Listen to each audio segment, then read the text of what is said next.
baraaruga dadkaygaanidha boqol kun oo jeere baaq waxaan u dirayaa dhammaan bilaadaadini soo dhawaada saaxiibayaal muuqaalkeena waxaynu kaga bogan doonaa oo ku soo qaadan doonaa aktarka caanka ah jalaaga Bollywoodka Hindiya waa xidiga markaa filimada Shahruqan oo ka mid noqday bilileerada adduunka oo idil kadib qiimeyn markaa la sameeyay sanadkan aynu ku guda jirno 2025 waxaa la eegi doonaa daawadayaal maxay ka dhigan tahay in aktarkan uu ku soo biiro saaxadda bilileerada adduunka sidoo kale sidee bay dareemayaan bilileerada caalamku maadaama saaxadda hadaltilamada adduunka uu ku soo biiray aktar iyo sidoo kale jalaacaalka ah dunida oo idil maxayse tahay sirta iyo sababta ka dambeysa in markaa aktarkan caanka ah jalaaga Bollywoodka Hindiya Shahruqan oo ka mid noqdo dadka ugu qalisan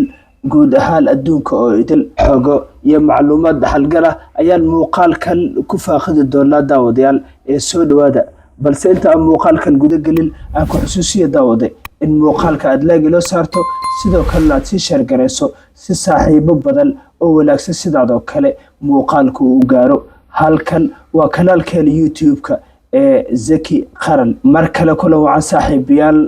waxaan muuqaalkeena ku faaqidi doonaa aktarka caanka ah jalaaga Bollywoodka Hindiya Shahruqan oo dabcan ka mid noqday dadka ugu taajirsan adduunka oo idil sanadkan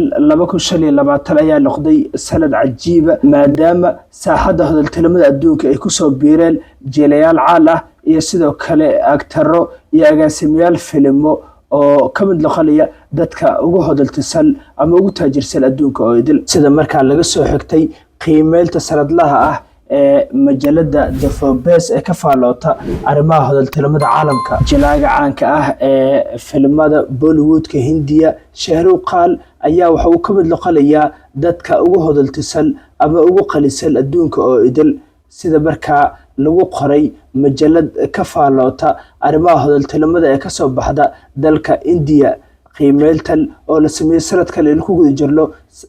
2025 tani waxay ka dhigaysaa Shahruqan in markaa uu ka mid noqday horyaalada caanka ah ee haltidooda markaa ay gaartay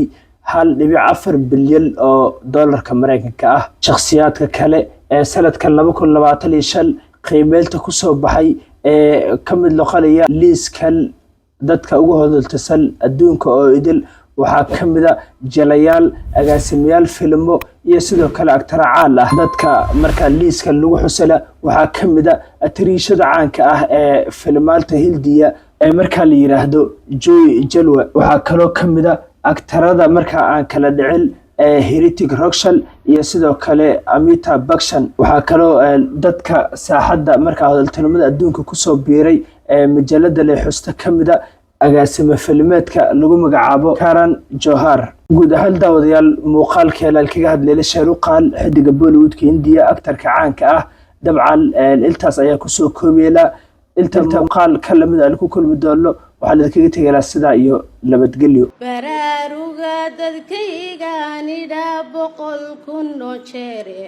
baaq waxaan u dirayaa dhammaan bilaadaadini